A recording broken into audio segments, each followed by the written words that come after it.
Welcome to new Facebook blog. আমাদের স্কুলে চলছে আসলে রিপেয়ারিং কাজ। তো আসলে একটা রুম ভেঙে সেটা আবার সুন্দর করে করা হচ্ছে, 3টা রুম।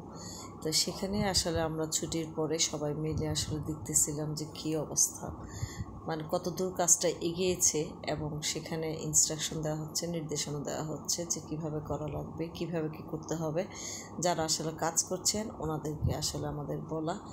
তো সেখানে আসলে দাঁড়িয়ে একটু তদারকি করতে, তাই আমরা আসলে একটু সময় দিচ্ছিলাম যে আসলে কিভাবে কি করতেছে একটু দেখতেছিলাম। ওই যে বললাম যে একটু তদারকি করতে হয়। তো সেখানে আসলে দেখতেই পাচ্ছেন আসলে পুরাতন কোনো কিছু ভেঙে যখন আবার নতুন করে করা হয় তখন যে আসলে কত কষ্ট, আর একদম একটা ফ্রেশ একটা জায়গায় নতুন একটা কাজ করা, সেটাতে আসলে মনে হয় না যে ততটা পরিশ্রম হয়। যতই আমরা মানুষ দিয়ে কাজ করে, কাজের লোক দিয়ে কাজ করে, ওনারা তো মানুষ, ওনাদেরও আসলে কষ্ট হয়। ওনারা নিশ্চয়ই টাকার বিনিময়ে করেন, তারপরে দেখলে আসলেই খারাপ লাগে। কারণ দেখতেই পাচ্ছেন যে একদম এটাকে, মোট কথা এই রুমটাকে, আমাদের এই পুরাতন এই রুমটাকে আসলে রিপেয়ারিং করা যেটাকে বলা হয়। তো সেই কাজ নিয়ে ব্যস্ত। আসলে সারাদিন কাজ করার পর ওনারা আসলে প্রথমে আসলে ভাঙতেছেন যে কীভাবে কী করবে।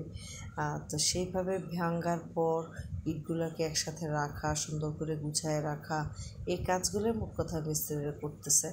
আর এখানে দেখা যাচ্ছে যে আসলে ইটের চারপাশে যে ময়লা থাকে, পুরাতন ইট ভাঙার পর যে ইটের যে ময়লাগুলো থাকে, সেই ময়লাগুলো পরিষ্কার করতেও দেখা যাচ্ছে যে নাজেহাল অবস্থা।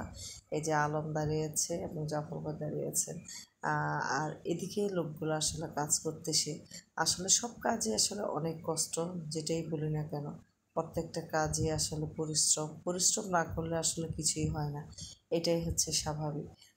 তো আমাদের এই রুমটা আসলে এইটুকু ভাঙার পর মনে হচ্ছে যে বিশাল বড় আরও ওই পাশে 2টা রুম আছে, যেটা আসলে ঠিক করা আমাদের জন্য একদম একদম খুবই গুরুত্বপূর্ণ হয়ে পড়েছে।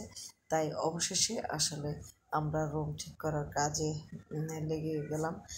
তো সেখানে দেখতেই পাচ্ছেন আসলে যখন এটা একদম ফাইনাল লুক আসবে এটা, তখন নিশ্চয়ই আপনাদের সাথে শেয়ার করব। আসলে স্কুলের কাজগুলো করা একটু জটিল, কারণ প্রত্যেকের অনুমতি নিয়ে তারপর যে কোনো কাজে হাত দিতে হয়, এবং এটাও আমাদের এই রুমের ক্ষেত্রেও কিন্তু তাই। সবার অনুমতি সম্মতি ক্রমে আমরা এই রুমের কাজটা আসলে ধরেছি। তো যখন আমি আপনাদের ফাইনাল লুকটা দেখাবো তখন নিশ্চয়ই আমাকে কমেন্টস করবেন যে আসলে কতটা সুন্দর হয়েছে, এবং সেভাবে করারই ওনাদের আসলে প্ল্যান দিয়েছি। তা দেখা যাক যে ওনারা আসলে খুব সময় বেশি দিন লাগবে না, 1 সপ্তাহের মতো হলেই সম্ভবত হয়ে যাবে আমার ধারণা। তারপর বাকিটা আসলে আল্লাহর ইচ্ছা, ওনারা আসলে কতদূর এগোতে পারে। তো সব কিছুই আপনাদের সাথে শেয়ার করব। আজ এই পর্যন্তই। সবাই ভালো থাকবেন। ধন্যবাদ সবাইকে।